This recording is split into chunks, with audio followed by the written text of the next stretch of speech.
Doctor Bhimrao Ambedkar साहब, doctor Bhimrao Saheb Ambedkar साहब, जय जय जय जय जय भीम, जय भीम जय भीम जय जय जय जय जय भीम, जय भीम जय भीम।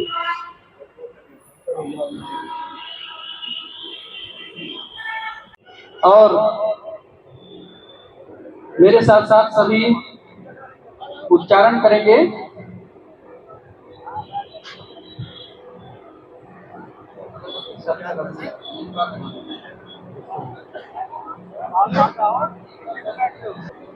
किसी भी कार्य को हम करते हैं तो तथागत बुद्ध कहते हैं कि अगर आपका मन एक ही है तभी वो कार्य अच्छे से संपन्न होता है, और अनबने मन से किया हुआ कोई भी कार्य संपन्न नहीं होता, क्योंकि ये त्रिविध पावन पर्व तन, मन और वचन को शुद्ध करता है। हमारे जीवन में 3 का बड़ा महत्व है, समय मिलने पर जो समझाया जाएगा। तो आइएगा,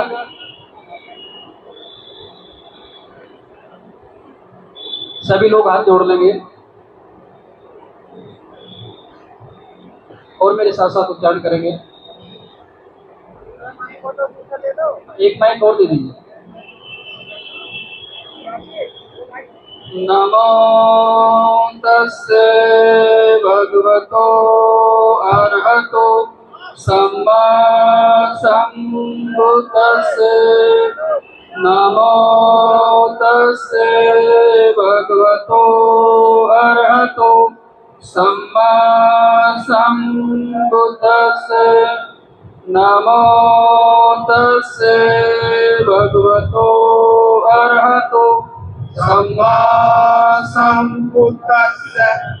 बुद्धं शरणं गच्छामि, धम्मं शरणं संघं शरणं गच्छामि, द्वितीयंपि बुद्धं शरणं गच्छामि, द्वितीयंपि धम्मं शरणं गच्छामि, द्वितीयंपि संघं शरणं गच्छामि, तृतीयंपि बुद्धं शरणं गच्छामि, तृतीयंपि धम्मं शरणं गच्छामि, तृतीयंपि संघं शरणं गच्छामि। पाणातिपाता वेरमणि सिक्खापदं समादयामि, अदिन्नदाना वेरमणि सिक्खापदं समादयामि, कामेषु मिथ्याचारा वेरमणि सिक्खापदं समादयामि, मुसावादा वेरमणि सिक्खापदं समादयामि, सुरामेर्यमद्यपमादठाना वेरमणि सिक्खापदं समादयामि। साधु साधु साधु। सभी लोग नमन करेंगे। बुद्धं नमामि, धम्मं नमामि, संघं नमामि। साधु। इस बात भी तो राज है। यूँ तो क्या क्या नजर नहीं आता। गुरु जी, इस बात भी तो राज है। यूँ तो क्या क्या नजर नहीं आता, और मुझे कोई तुमसा नजर नहीं आता। झोलियाँ भर जाती हैं तेरे इस ज्ञान से, कोई देने वाला नजर नहीं आता। नजर नहीं आता। कौन है जो वक्त की चक्की को रोक पाएगा? कौन है जो वक्त की चक्की को रोक पाएगा? और वक्त के साथी में ढलने वाला बढ़ता जाएगा। आइएगा, आज हमारा बड़ा ही पावन पर्व है और बड़ी खुशी है। दूर दूर से चल करके सभी साथी आए हैं और आदेश हुए हैं मास्टर जी का। आदेश कैसे कर सकता हूँ मैं? मेरी तो प्रार्थना है आपसे। आइए, गुरु जी के चरणों में ये वंदना और उसके बाद जैसा भी प्रधानी का आदेश होगा प्रोग्राम चलता रहेगा।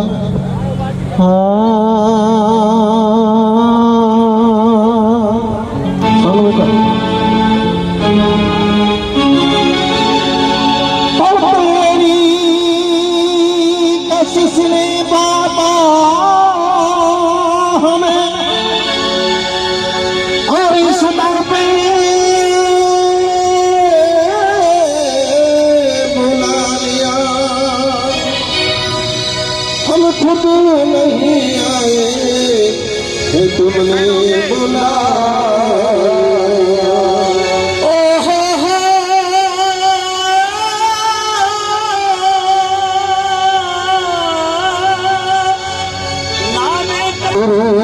ये सब हो सात दीप लोखंड में, मेरे गुरु से बड़ा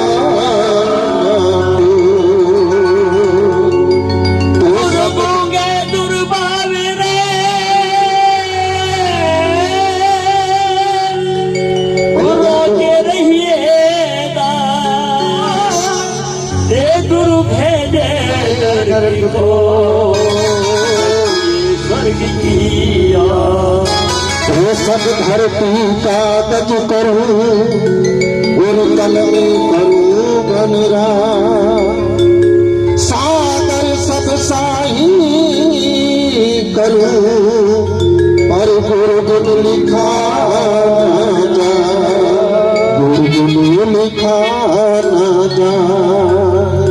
है सारे तीरथ प्रणाम आपके कर दो,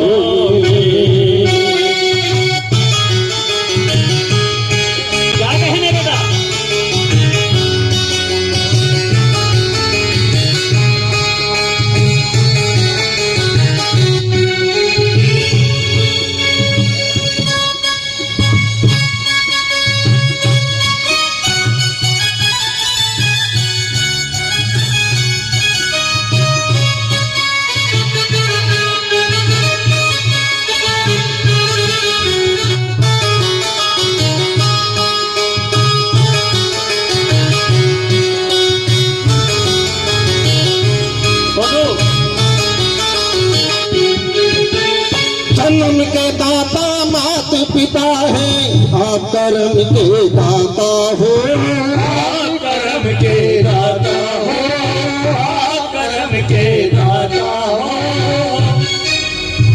आप मिलाते हो ईश्वर से, आप ही भाग्य विधाता हो, आप ही भाग्य विधाता हो, आप ही भाग्य विधाता हो, आप ही भाग्य विधाता हो।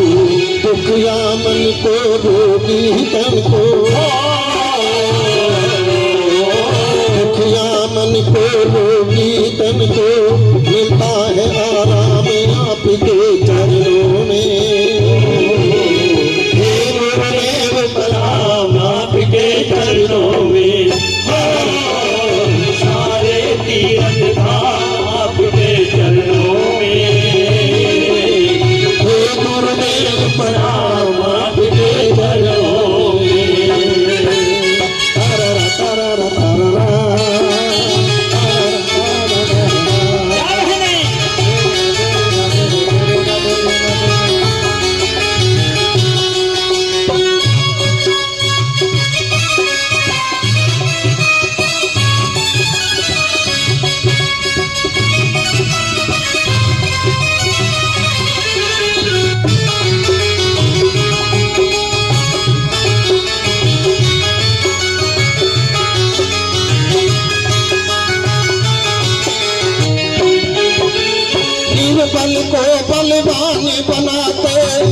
मूर्ख को गुणवान प्रभु, मूर्ख को गुणवान प्रभु, मूर्ख को गुणवान प्रभु।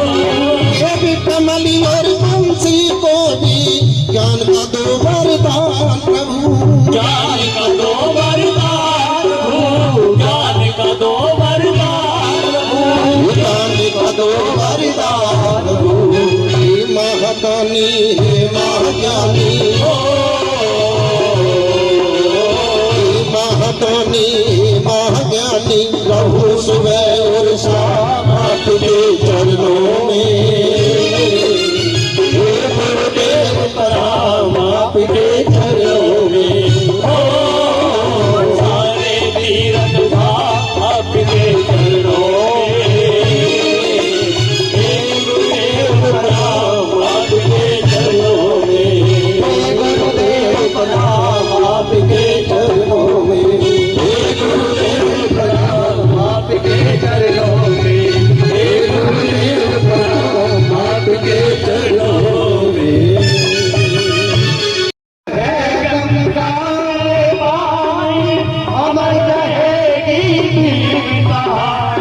चालू रहेगा हिंदुस्तान बना दिया भारत का संविधान, तुम्हारी है होगी में भारत बना दिया भारत का संविधान। जय भीम।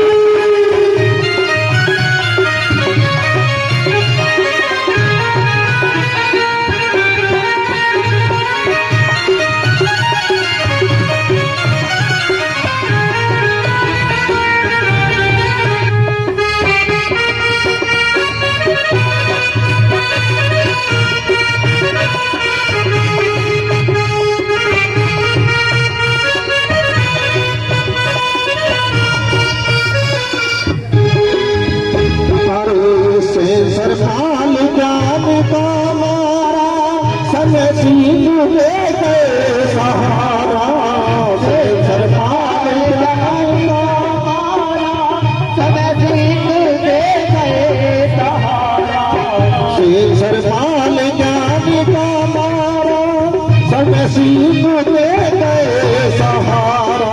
हर प्रेम लता गुणगान बना दिया भारत का संविधान, तुम्हारी जय होगी बना दिया भारत का संविधान, तुम्हारी जय होगी बना दिया भारत का संविधान, तुम्हारी जय होगी बना दिया भारत का संविधान। हाथ उठाइएगा जो बाबा साहब के चरणों में बैठे हैं और मामा साहब का ध्यान करे हुए बैठे, एक बार हाथ उठाइएगा और मिलकर कहिए, तुम्हारी जय होगी बना दिया भारत का संविधान, तुम्हारी जय होगी बना दिया भारत का संविधान,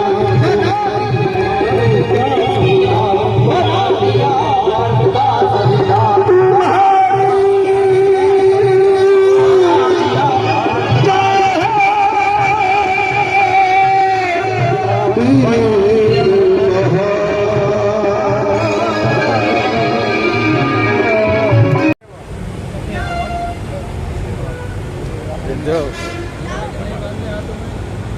इधर देखो बेटा, इधर।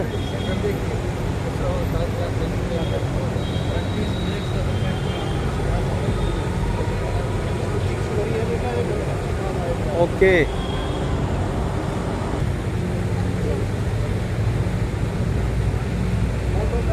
हेलो, जितने भी लोग यहाँ बैठे हैं सभी मेरे लिए गणमान्य हैं। ये जो प्रस्तुति बच्चों ने आपके सामने की, मैं और सुमन मैम हम इन बच्चों के साथ जुड़े हुए हैं।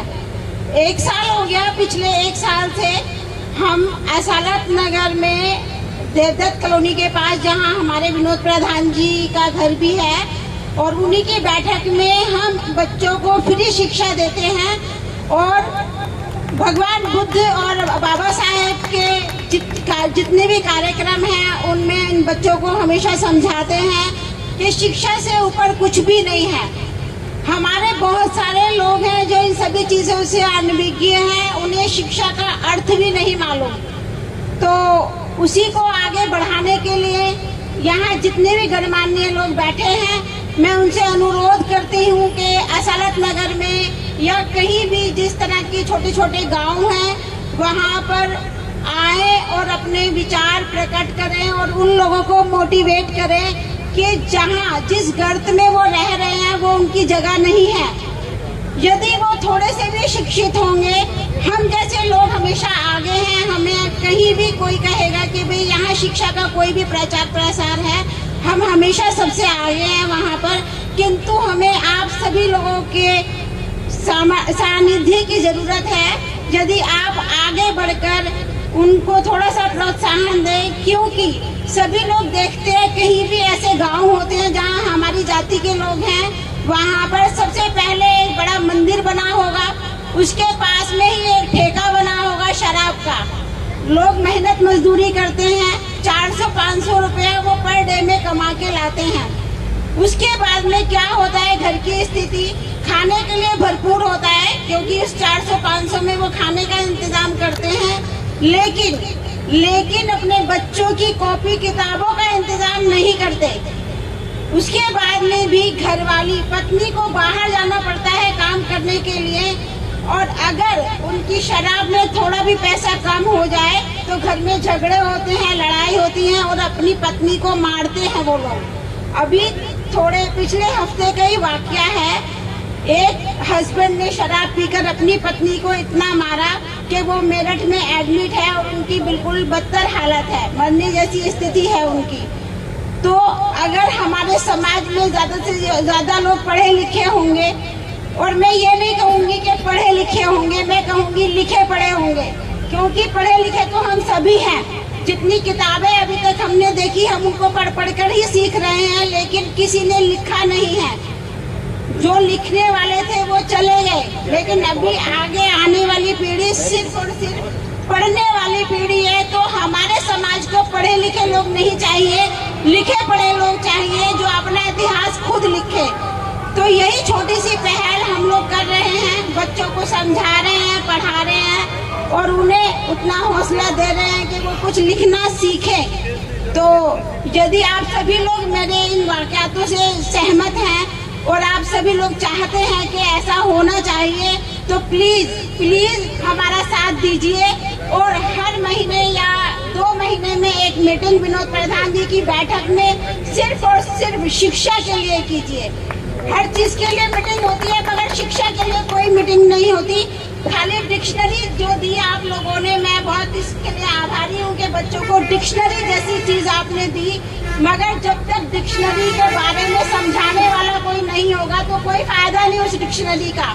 संविधान की किताब बांटते हैं लोग, जब तक संविधान के बारे में उन बच्चों को बताने वाला कोई नहीं होगा, कोई फायदा नहीं है संविधान की किताबें बांटने का।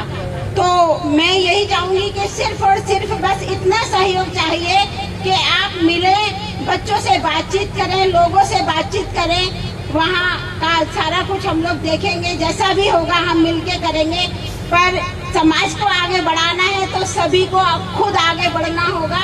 और छोटे छोटे कस्बों में, जैसे कि आप देख रहे हैं बीजेपी की मीटिंग्स होती हैं या और समाज की लोग मीटिंग करते हैं, तो हमारे समाज की मीटिंग्स होनी चाहिए, छोटी छोटी मीटिंग्स होनी चाहिए, जो कि ऐसे ही हमारा कारवा चलता रहेगा और समाज आगे बढ़ता रहेगा, तब जाकर एक शिक्षित समाज पैदा होगा। हो गया सर। तो अगर मेरी कोई भी बात आपको पसंद ना आई हो तो प्लीज मेरे शब्द मुझे वापस दे दीजिए, और इसी के साथ मैं अपनी वाणी को विराम देती हूँ। धन्यवाद। धन्यवाद रेखा सिंह जी। 1 मिनट। ये 400 रुपये हमारे माननीय अध्यक्ष जी ने इन बच्चों को अपनी खुशी से दी हैं, ताकि उनका हौसला अफजाई करने के लिए आप इन बच्चों को दे देना। और आप रेखा सिंह जी जो भी कार्य कर रही हैं, हम डॉक्टर भीमराव अंबेडकर जन्मोत्सव समिति और अंबेडकर पार्क की जो बड़ी समिति, आपने भी कभी न कभी जीवन में एक बार सोची होगी कि कुछ लोगों को सब कुछ मिल जाता है लेकिन उनको कभी कदर नहीं होती है, और कुछ लोगों को कुछ नहीं मिलता और वो पूरी जिंदगी संघर्ष करते रह जाते हैं। तो आप और हम अकेले नहीं हैं। 2500 साल पहले इस देश या फिर लुम्बिनी नेपाल में आप कह सकते हैं एक और व्यक्ति पैदा हुए थे जिनका नाम था गौतम बुद्ध। उनको कहते हैं कि वो बौद्ध धर्म के संस्थापक हैं। तो शुरुआत होती है कि वो खुद एक क्षत्रिय थे, वह खुद क्षत्रिय धर्म के थे और उनकी शुरुआत क्या बोलते हैं एक राजपूत परिवार में हुई थी। उनका जीवन सब कुछ अच्छा चल रहा था, लेकिन जब वो 29 साल के हुए तो उनके अंदर हमारे बीच में गाजियाबाद से चल करके आए राष्ट्रीय परिवर्तन शक्ति के राष्ट्रीय अध्यक्ष और दलित चिंतक भाई मुकेश गौतम जी आए हैं। गुजारिश करूंगा कृपया वो भी मंच पर आकर स्थान ग्रहण करें। उनके साथ जो भी साथी आए, महावीर आर्या साहब जो हमारे बसपा के बहुत ही वरिष्ठ नेता हैं, वो भी आकर स्थान ग्रहण करें और तमाम साथियों का स्वागत है इस मंच के माध्यम से। और तमाम वक्ताओं से मेरा अनुरोध है कि वो ज्यादा समय ना लें, 5-5 मिनट में अपनी बात समाप्त करेंगे। और जो भी साथी बाहर से आए, तो जब वो पहली बार बाहर निकले उन्होंने 4 अजीब घटनाएं देखी। पहली घटना, उन्होंने एक बूढ़े इंसान को देखा। उन्होंने उसको देखकर पूछा कि ये इंसान झुक के क्यों चल रहा है, ये इंसान झुककर क्यों चल रहा है, ये इंसान सीधा खड़ा होकर क्यों नहीं चल रहा। तो उनके रथ वाले ने कहा कि बेचारा बूढ़ा हो चुका है और अब ये सीधा खड़ा नहीं हो सकता है। फिर वो थोड़ा और आगे बढ़े, फिर उन्होंने देखा कि एक इंसान बीमार पड़ा हुआ था। तो उन्होंने बोला कि ये इंसान इतना पीला क्यों पड़ा हुआ है, ये खड़ा होकर चल फिर क्यों नहीं रहा है।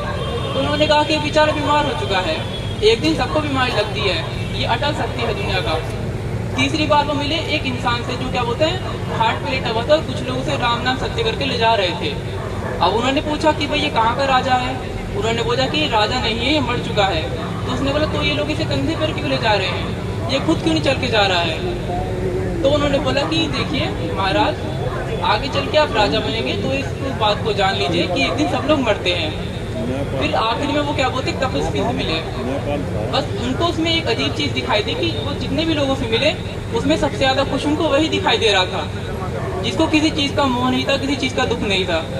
तो उसने फिर से रतवाले से पूछा कि ये इंसान इतना खुश क्यों है, इसे ऐसा क्या मिल गया है। तो उसने बोला कि इसे कुछ नहीं मिला है, बस इसने सब कुछ छोड़ दिया है। फिर बुद्ध ने सोचा कि अगर दुनिया में दुख है तो फिर इसका कोई ना कोई जवाब भी होगा। तो उन्होंने आजकल के हम जवाब देखने के लिए कहाँ जाते हैं, इंटरनेट पे। उस टाइम पे तो था नहीं, तो उन्होंने क्या बोलते हैं वेदों में गए। वेदों में दुख के बारे में भर भर के लिखा हुआ था कि दुख ऐसा होता है वैसा होता है। फिर उन्होंने देखा कि दुख को खत्म करने का क्या ऑप्शन है। तो दुख को खत्म करने का वेदों में सिर्फ एक मार्ग है, जब आत्मा परमात्मा से मिलती है तब दुख खत्म हो जाता है। फिर उनके मन में एक और सवाल आया, क्या मेरे को अपना दुख खत्म करने के लिए मरना पड़ेगा, क्या मेरे को जीते जी दुख से मुक्ति नहीं मिल सकती है। सोचने वाली बात है। आज के टाइम पे अगर कभी किसी को दिक्कत होती है तो क्या बोलते हैं कि सब कुछ ईश्वर ने किया है, ये किया है, वो किया है। तो उनके मन में एक सवाल आया कि ईश्वर तो इतना बुरा हो सकता है नहीं, ईश्वर तो वो होता है जो दूसरों का हित करता है, दूसरों का बुरा करने वाला तो शैतान होता है। उसके बाद क्या बोलते हैं वो 7 साल तक जगह जगह पर घूमे और उन्होंने महाज्ञान हासिल किया। जिस पेड़ के नीचे उन्होंने महाज्ञान हासिल किया फिर बोध गया क्या किया है। और उन्हें मैं अपने शब्दों को कम खत्म करने का प्रयास करूंगा। तो उन्होंने क्या बोलते हैं 4 अटल सत्य बताए हैं जिन्हें हम 4 आर्य सत्य भी कहते हैं। पहला, दुख सबके पास है। दुनिया में ऐसा कोई भी अछूत इंसान नहीं जिसे दुख नहीं है, किसी ना किसी को दुख होगा। चाहे तो आप किसी धनवान व्यक्ति के पास जाके बैठ के देखो, कभी उससे बात करो कि आपका जीवन कैसा चल रहा है, तो वो कहेगा कि मेरे पास इतना पैसा है कि मेरे को 4 नौकर खड़े करने पड़ते हैं और उन चारों को सभी सैलरी देनी पड़ती है, और तब भी मुझे डर लगता है कहीं मेरा पैसा चोरी ना हो जाए। वो बेचारा रात में सो नहीं सकता, दिन में क्या बोलते हैं बैठ नहीं सकता। इसका मतलब क्या है कि दुनिया में कोई भी संतुष्ट नहीं है, खुश नहीं है। दूसरा कि ये जो दुख है इसका कोई ना कोई कारण होता है, अकारण कोई दुख नहीं होता। जैसे कि मैं इसी गर्मी में खड़ा हुआ हूँ, मुझे गर्मी लग रही है, इसका भी कारण है क्योंकि यहाँ पंखा नहीं चल रहा है, कारण है ये। तीसरा, इस दुख को खत्म करने का भी रास्ता है। हर दुनिया में जितने भी दुख हैं सबको खत्म करने का कोई ना कोई रास्ता है। दुनिया में ऐसा कोई दुख नहीं जिसे आप खत्म नहीं कर सकते हो। और चौथा, इस दुख को खत्म करने का रास्ता बताया है और उस रास्ते को बोला गया है निर्वाणा। निर्वाणा कोई जगह नहीं है, ये एक अनुभव है जो इंसान तब महसूस करता है जब वो अपने इंद्रियों पे काबू करके इस दुनिया के मोह को छोड़ देता है। तो बुद्धा ने क्या बोलते हैं 3 चीजों पर मुख्य ध्यान दिया है। पहला, इंसान की वाणी। क्योंकि इंसान की ज़्यादातर मुसीबतें शुरू होती हैं उसके बोलने से। अगर इंसान कुछ मिनट सोच कर देखे कि मुझे क्या बोलना है, कैसे बोलना है, कहाँ बोलना है, तो उसकी आधी समस्या तो यही खत्म हो जाएगी। दूसरा, उसका नज़रिया, आप चीज़ों को कैसे देखते हैं सबसे ज़्यादा मैटर करता है। क्योंकि कुछ लोगों को क्या बोलते हैं, अंधविश्वास लगता है, कुछ लोगों को लगता है कि ये जीवन को गुजारने का एक अच्छा तरीका है। तो नज़रिया बहुत मैटर करता है। जब तक आप दूसरों के बारे में नहीं सोचोगे जब तक आप अपने आसपास के लोगों का भी कुछ नहीं कर सकते हो। तीसरा, आपके कर्म, ये सबसे ज़्यादा असर डालते हैं। ज़रूरी नहीं कि आप चाहे कितनी अच्छी बातें करो, कितने अच्छे से रहो, जब तक आप किसी के लिए कुछ करोगे नहीं तब तक आप कुछ फर्क नहीं ला सकते समाज में। पर दुख की बात तो मुझे ये लगती है कि 2500 साल बाद भी हम आज भी बहुत जयंती मनाते हैं पर कुछ फर्क नहीं आया है। समाज में वही क्रूरता, वही चीज़ चल रही है। कुछ लोगों के पास शिक्षा नहीं है, कुछ लोगों के पास खाना नहीं है और कुछ के पास कुछ भी नहीं है, पर वो इस चीज़ से निकल नहीं सकते। बाकी आपने मुझे इतना सुना, इसके लिए धन्यवाद।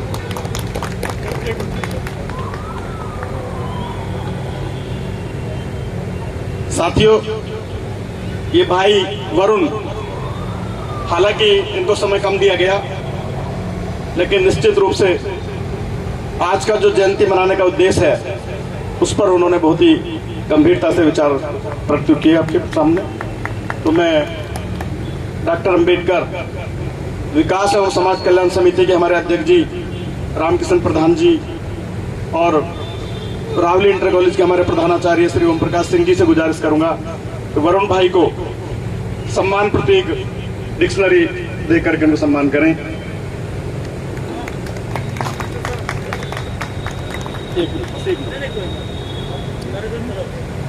सम्मानित साथियों,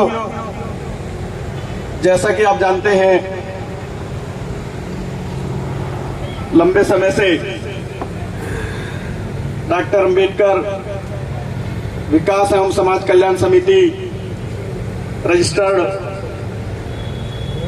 ब्लॉक मुरादनगर के नेतृत्व में हमारे महापुरुषों की जयंती व तमाम कार्यक्रम जो लगातार चलता रहेगा। पहले भी आपने देखा होगा, कई वर्षों से हम लोग इस आयोजन को करते आए हैं।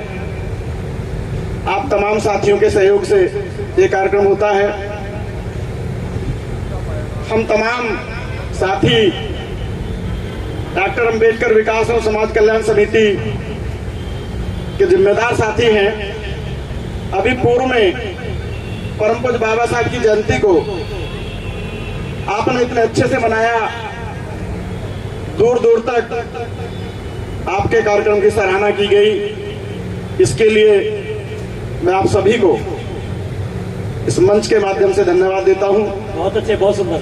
और आज फिर आपने इतनी गर्मी में अपना कीमती समय इस कार्यक्रम में दिया, इसके लिए भी मैं डॉक्टर अंबेडकर विकास एवं समाज कल्याण समिति और डॉक्टर अंबेडकर जन्मोत्सव समिति दोनों की तरफ से आप सभी का बहुत आभारी हूं।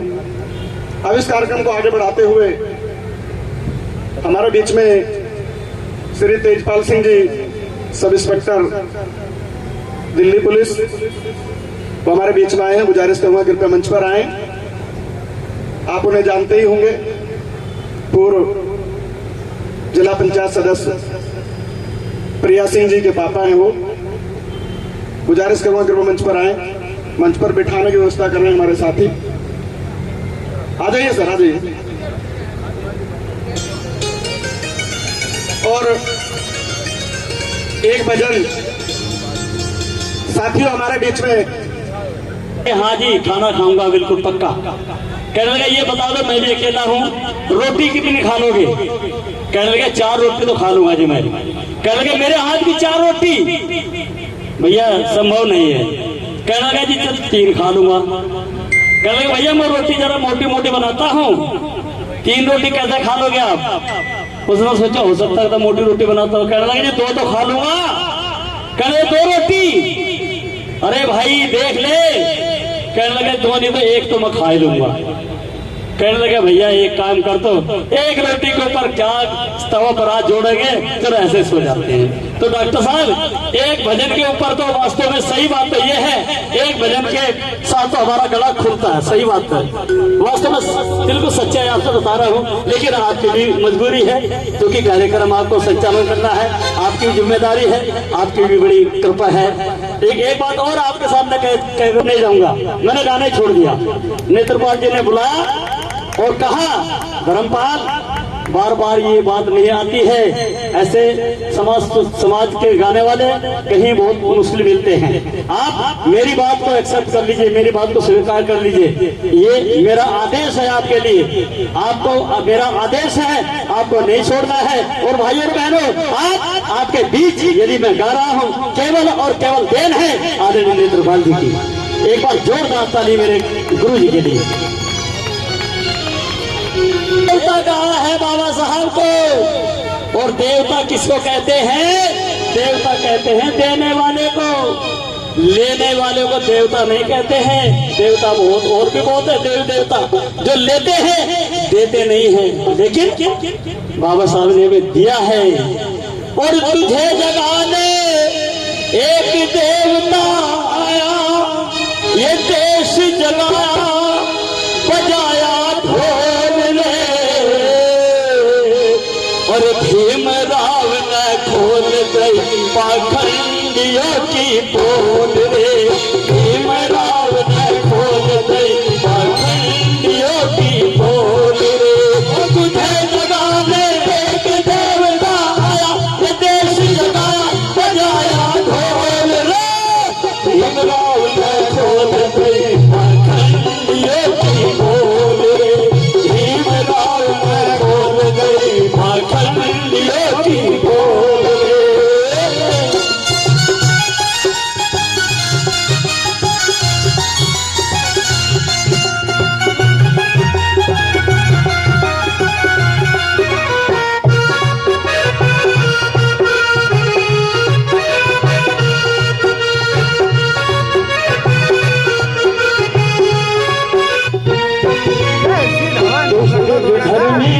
अत्याचारी झूठा ढंग रचाते, और दुष्ट विधर्मी अत्याचारी झूठा ढंग रचाते थे।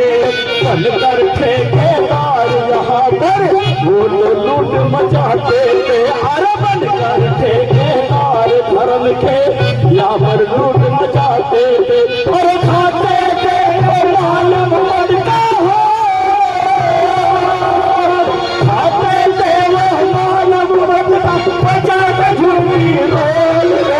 भीमराव ने खोल गई पाखंडियों की पोल रे, भीमराव ने खोल गई पाखंडियों की पोल रे।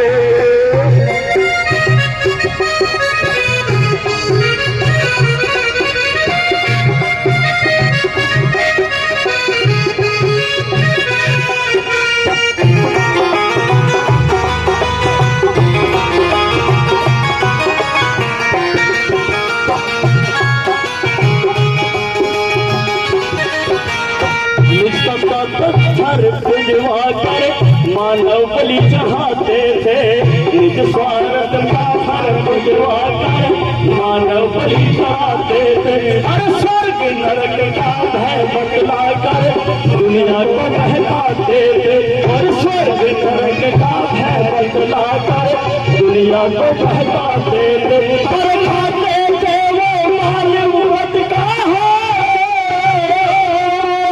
खाते थे वो मानव मत का झूठी बोल रे, भीमराव ने खोल गई पाखंडियों की पोल रे, भीमराव ने खोल गई पाखंडियों की पोल रे।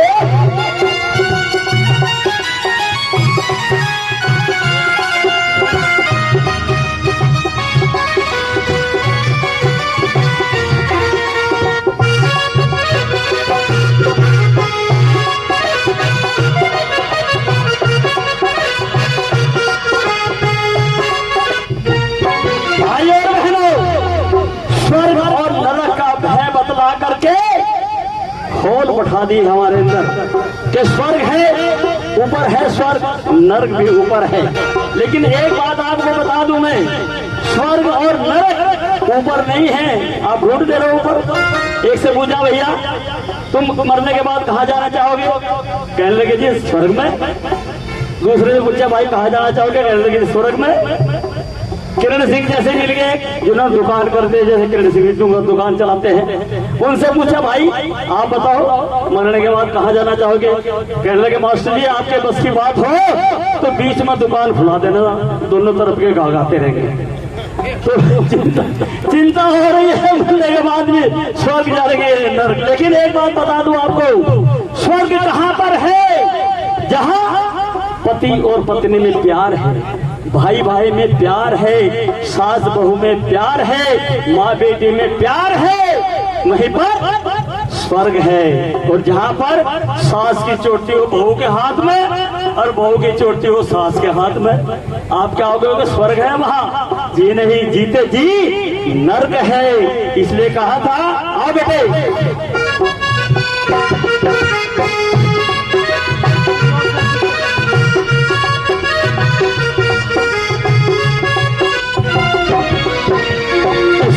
और शोषित के संग में गंदा व्यवहार यहाँ, स्त्री और शोषित के संग में गंदा व्यवहार यहाँ। हर वंश व्यवस्था छुआछूत का छाया का अंधकार यहाँ, हर वंश व्यवस्था छुआछूत का छाया का अंधकार यहाँ। हर गोदन की पावन भूमि, गोदन की पावन भूमि, फिर कई बातों से डोले, ये मेरा न खोल दे पाखंडियों की खोले, ये मेरा न खोल दे पाखंडियों की खोले।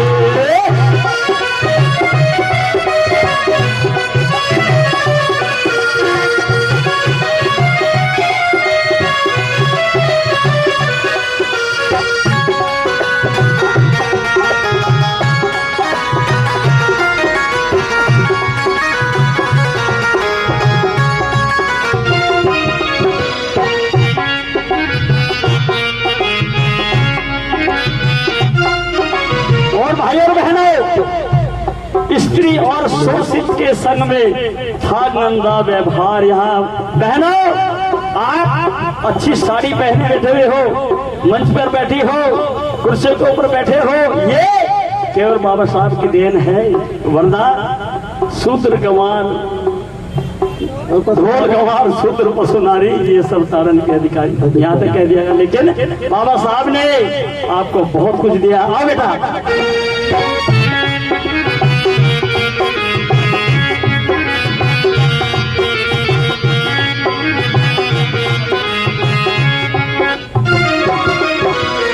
मानव दानव बना दिया था, साधन छिना लीन किया। अरे मानव दानव बना दिया था, साधन छिना लीन किया।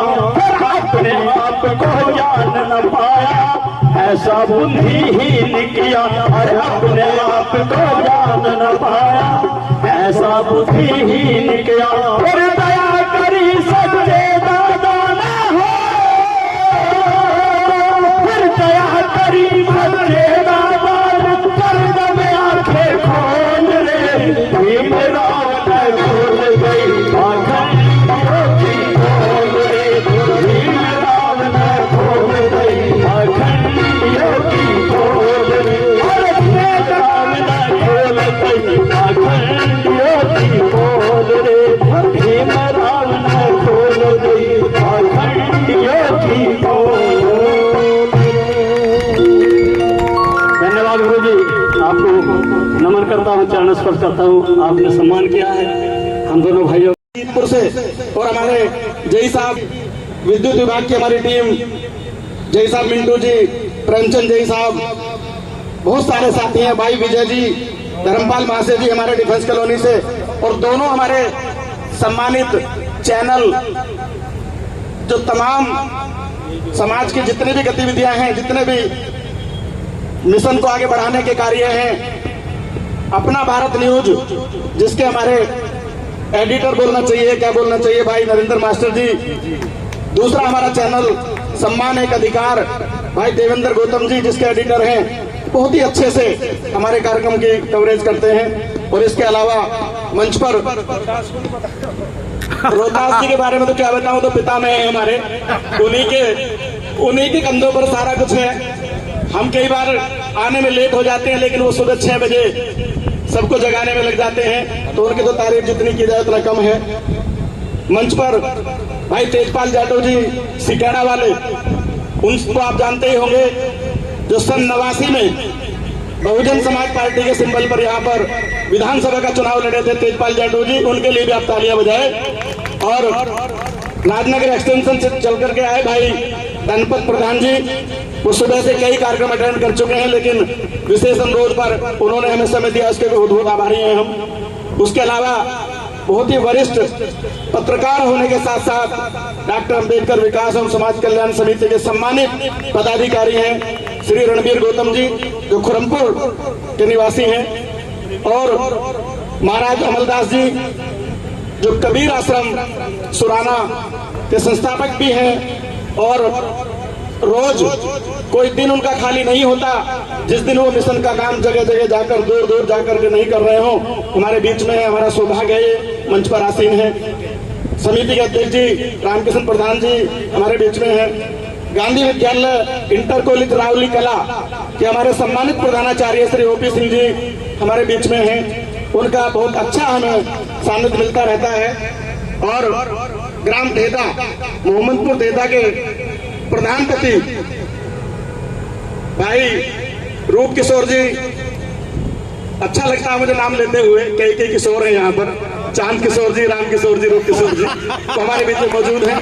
उनकी धर्मपत्नी श्रीमती रचना प्रधान है मोहम्मदपुर देदा की वर्तमान में। और भाई मुकेश गौतम जी जो राष्ट्रीय परिवर्तन शक्ति के अध्यक्ष हैं, बहुत ही जुझारू साथी हैं। साथियों, इनका जुझारूपन अभी हमने देखा, आप सबने देखा होगा, गालंद गांव में हमारे समाज के साथ बाबा साहब की प्रतिमा को लेकर जबरदस्त तरीके से अन्याय और अत्याचार किया गया, और इन्होंने जाकर के वहां पर मोर्चा संभाला, धरना प्रदर्शन किया, अधिकारियों को झुकाने का काम अगर किसी ने किया तो उनका नाम है मुकेश गौतम जी।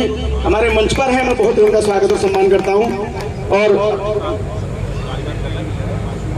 जी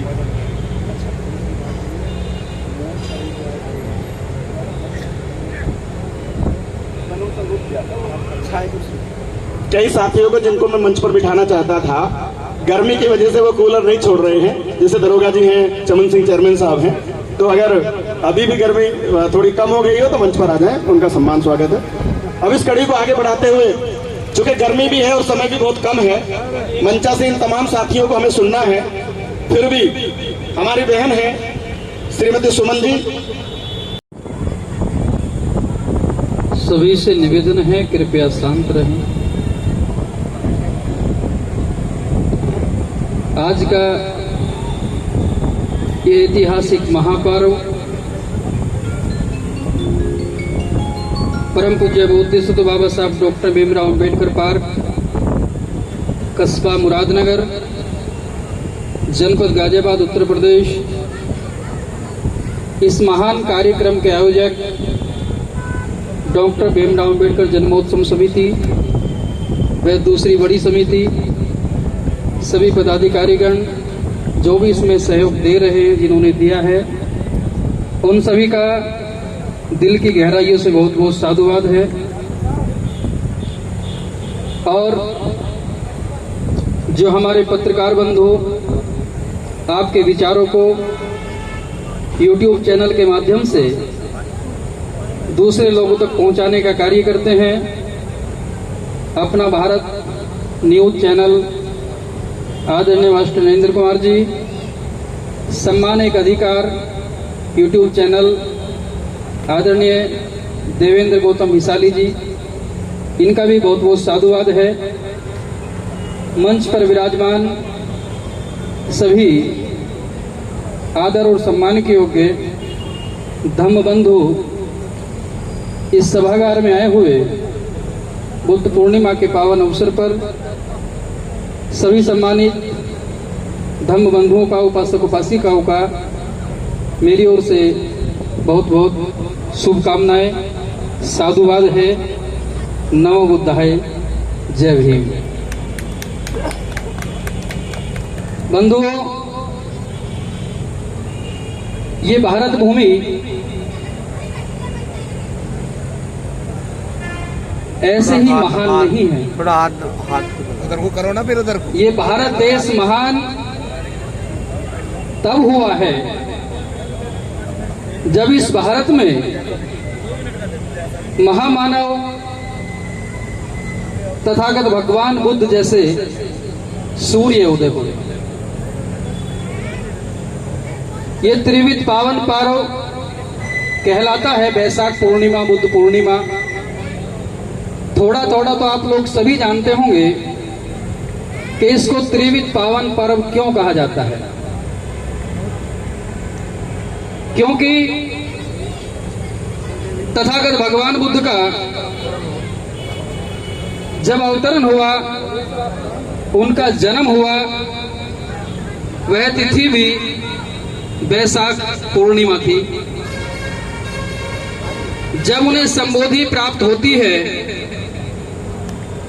वह अवसर भी वैशाख पूर्णिमा था। और जब उनका परिनिर्वाण होता है, वो इस नश्वर शरीर को छोड़ते हैं संसार से, वह अवसर भी वैशाख पूर्णिमा थी। और इस पूरे विश्व के इतिहास में ऐसा दूसरा कोई नहीं मिलता है। इसलिए हमें अपने आप में गौरवान्वित होना चाहिए कि हमारा और आपका जन्म भी इसी भारत में हुआ जहां बुद्ध जैसे महापुरुषों ने जन्म लिया। किसी भी महापुरुष की जन्म जयंती या उनका निर्वाण दिवस मनाने का कुछ ना कुछ कारण होता है। हम लोग केवल परंपराओं को न ढोते रहें या सिर्फ होड़ में ना लगे, उनसे कुछ ऐसे आदर्श और ऐसे सिद्धांत जो हमें महापुरुषों ने दिए हैं, उन्हें अपने जीवन में चरितार्थ करें। बंधुओं, हम लोग रात दिन समाज में जाते हैं, जगह जगह आयोजन होते हैं और धीरे धीरे कार्य हो तो रहा है, लेकिन जिस गति से परिवर्तन होना चाहिए उस स्तर पर नहीं हो रहा। और उसका जो कारण मैंने महसूस किया है, उसका कारण ये है कि जिस कार्य को बोलते सो तो बाबा साहब डॉक्टर भीमराव अंबेडकर जी 14 अक्टूबर 1956 को दीक्षा भूमि नागपुर महाराष्ट्र में करके चले गए थे, और जो कार्य हमें करने के लिए वो बोल करके गए थे, हमारा वो कार्य अभी अधूरा है। हम लोग विधिवत बौद्ध धम्म की दीक्षा ग्रहण नहीं करते, ये मिस्टेक है बस। और जब तक हम इस कार्यक्रम को नहीं करेंगे, यानी जब तक हम लोग अपने घर में नहीं ठहरेंगे, तो डॉक्टर का आप कितना भी गुणगान करते रहो, आपके डॉक्टर के पास में कितनी ज्यादा डिग्रियां हो, उनका गुणगान करने मात्र से आपका या हमारा कल्याण नहीं होगा। वैद्य के पास में जाकर दवाई के बिना खाए दवा का नाम लेने से नहीं यह रोग जाएगा, जगत सारा लुटेरों का नहीं तू पार पाएगा। इस संसार में धर्म के नाम पर आपका शोषण करने वाले, आपको लूटने वाले, आपको भटकाने वाले कदम कदम पर मिलेंगे। लेकिन हमें तथागत भगवान बुद्ध का वह मूल वाक्य है, हमेशा स्मरण रखना चाहिए कि अपना दीपक स्वयं बनो। यही एक महावाक्य ऐसा मूल वाक्य है जो आपके अंदर ऊर्जा का संचार करता है।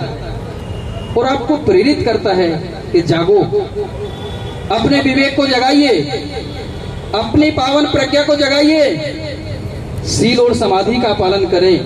क्योंकि जब तक व्यक्ति सीलों का पालन नहीं करेगा, ये धम्म का जो मार्ग है, कल्याण का जो मार्ग है, साधना का जो मार्ग है, विपස්සना का जो मार्ग है, ये नहीं मिलेगा।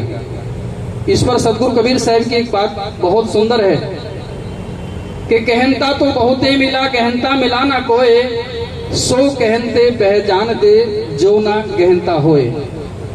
ज्ञान की बातों को कितना ही कहते रहो और कितना ही सुनते रहो, लेकिन जब तक उन बातों को हम अपने जीवन में चरितार्थ नहीं करेंगे, अपने जीवन में नहीं उतारेंगे, उसका पूर्ण कार्य नहीं होगा। बंधुओं, हजारों कहानियां हैं तथागत भगवान बुद्ध की। इस भारत में सबसे बड़ा साहित्य अगर किसी महापुरुष का है तो तथागत भगवान बुद्ध का है। हमें पढ़ने का शौक होना चाहिए, सब कुछ समझ में आ जाएगा अगर हम बाबा साहब को या भगवान बुद्ध को एक बार पढ़ लें। एक छोटी सी गाथा मैं आपके सामने प्रस्तुत करता हूं और सभी लोग विचार करें कि बुद्ध ने जो संदेश दिए हैं उन्होंने वैसा जीवन जिया। कठोर यातनाएं भी सही लोगों की। आप लोग अच्छे से जानते होंगे कि बुद्ध के साधना काल में उन्हें परेशान करने वाले बहुत रहे हैं, लेकिन वो अड़िग थे। जिस शासन में एक बार बैठ गए, ये भी मालूम नहीं था कितने दिन तक वो शासन में बैठे रहे। तो समता, मैत्री, करुणा, प्रेम और भाईचारे का संदेश जो बुद्ध का है, क्योंकि तथागत भगवान बुद्ध वो पहले महामानव हैं जिन्होंने इस भारत में फैली हुई विषमताएं, जाति, वर्ण, धर्म, कुल, गोत्र, मत, पंथ, ग्रंथ और संप्रदाय, इन सब से ऊपर उठकर हर मानव को यह एहसास कराया कि तुम भी इंसानियत का जीवन जी सकते हो। तुम्हारे अंदर भी चेतना है, तुम्हारे अंदर भी दुख सुख सहन करने की सामर्थ्य है। लेकिन इस भारत के एक बहुत बड़े समुदाय जो सर्वाधिकार अपने आप सुरक्षित रखना चाहते थे और रखा, और एक समुदाय भारत का मूल निवासी जिस सर्वाधिकार वंचित रखा गया था, उससे संबंधित कहानी है। एक बार तथागत भगवान बुद्ध जब श्रावस्ती में भिक्षाटन के लिए गए हुए थे, तो बुद्ध से ईर्ष्या करने वाले कुछ लोगों ने उनके रास्ते में कांटे बिछा दिए कि अगर बुद्ध इस गांव में भिक्षा के लिए आएंगे तो उनके पैरों में कांटे चुभेंगे और वो वापस चले जाएंगे। बौद्धों का आज भी एक नियम है, अगर वो भिक्षाटन के लिए जाते हैं तो पैरों में जूता या चप्पल नहीं पहनते। तो भिक्षु संघ के साथ जब तथागत बुद्ध उस नगरी में प्रवेश करते हैं तो रास्ते में कांटे थे और दूसरी तरफ तिलकधारी लोग थे। उन्होंने कहा कि आपको इस गांव से भिक्षा नहीं मिलेगी, अगर भिक्षा चाहिए तो इन कांटों पर चल करके आओ। बुद्ध मौन रहे और उन कांटों पर चलना शुरू किया। उनके पैरों में कांटे चुभे, रक्त बहने लगा। पास में खड़ा हुआ सुनीत नाम का भंगी, उससे यह दर्द नहीं देखा गया और उसने झाड़ू लेकर के उन कांटों को हटाना शुरू किया। तो उन लोगों ने कहा कि सुनीत, तुम जानते नहीं हो, अगर आपने ये कांटे साफ किए तो इस गांव से आपका भी दाना पानी बंद कर दिया जाएगा। लेकिन उस सुनीत ने उनकी ना सुन करके उस कांटों को साफ किया और बुद्ध से निवेदन किया कि आए, आपका स्वागत है। इनसे ज्यादा लोग आपके स्वागत के तैयारी में खड़े हैं। तथागत बुद्ध ने जैसे ही उसके सर पे हाथ रखना चाहा तो वो पीछे हट गया। जानते हो क्यों? उसने कहा, भगवान, अगर आपने मुझे छू लिया तो आप अपवित्र हो जाओगे, बुद्ध ने कहा ऐसा आपसे किसने कहा है कि ऐसा ब्राह्मण कहते हैं अगर एक शूद्र को कोई छू ले तो वो अपवित्र हो जाता है। इस जगह पर बुद्ध और उस ब्राह्मण वर्ग की वहां काफी चर्चा होती है और चर्चा में ये सिद्ध होता है कि सभी समान हैं। विरोध करने पर उन्होंने कहा अगर आप समता की बात करते हो तो इस सुनीत भंगी को अपने संग में सम्मिलित क्यों नहीं कर लेते। बुद्ध ने कहा है सुनीत, क्या आप मेरे संग में दीक्षित होना चाहते हो? क्या आप भिक्षु बनना चाहते हो? सुनीत ने हाँ कहा और उसी क्षण उनका मुंडन किया और उनको जीवर देकर के भिक्षु संघ में सम्मिलित कर लिया गया। ऐसी मानवता के प्रति करुणा तथागत बुद्ध के अंदर थी, जहां इंसान को जाति से नहीं सिर्फ मानवता के आधार पर पहचाना जाता था। इसके बाद बड़ा विरोध हुआ, राजा से शिकायत की गई। राजा जो थे तथागत बुद्ध के पास में जाते हैं, लेकिन बुद्ध के पास में वो कला थी कि जो भी उनके पास ज्यादा कितनी भी शंकाओं को लेकर के, समस्याओं को लेकर के, तथागत बुद्ध उसे शांत कर देते थे। धन्यवाद। सम्मानित मंच, मेरे सामने बैठे सभी बड़े बुजुर्ग, सम्मानित साथियों, सबसे पहले मैं भगवान बुद्ध के जन्म दिवस की आप सभी को हार्दिक शुभकामनाएं देता हूं, बधाई देता हूं। साथियों, हमारा समाज, जाटव समाज जो है, उन्होंने बहुत ही कठिनाई जो झेली है, उसके बाद हम यहाँ तक पहुंचे हैं। जो बाबा साहब हमारे लिए करके गए हैं वो कहने के लिए तो छोटी बात है, कह देते हैं, मगर उन्होंने जो संघर्ष किया है, अगर उन्हें पढ़ते हैं तो आंखों में से आंसू आ जाते हैं। साथियों, आज मैं नगर पालिका परिषद मुरादनगर से सभासद हूँ और ये सब बाबा साहब की देन है। हमारे समाज के कोई प्रिंसिपल है, कोई इंस्पेक्टर है, कोई डॉक्टर है, आज वो सब बाबा साहब की देन है। साथियों, अभी भी हम थोड़े पीछे हैं, शिक्षित तो हैं बट अपने तक ही रह जाते हैं। साथियों, मैं चाहता हूं कि हम सब मिलकर अपने समाज को मतलब एक नए रास्ते की ओर लेके चलें। साथियों, सब एकजुट होकर चलेंगे और हमारा जो प्रोग्राम हो रहा है ये एक बहुत ही अच्छा प्रोग्राम है, जिसे जागरूक की आने वाली पीढ़ी हमारी जागरूक हो रही है। मैं धन्यवाद देता हूँ सबको। जय हिंद, जय भारत। बहुत ही सुंदर विचार भाई ने रखे सूक्ष्म में। अब चूंकि बाद में प्रोग्राम के बाद में कई लोग मेरी तरफ ऐसे देखते हैं कि पता नहीं मैंने कौन सा गुनाह कर दिया, तो मैं इस कड़ी में धर्मपाल सिंह महाशय जी हमारे जो डिफेंस कॉलोनी से हैं, वो भी आए और 2 मिनट में अपने विचारों से हमें लाभान्वित कर। ऐसे नए आते हैं और हम उनसे रूबरू नहीं हो पाते। धर्मपाल जी आएंगे, एक सूक्ष्म में एक भजन सुनाएंगे, बस आ जाइए।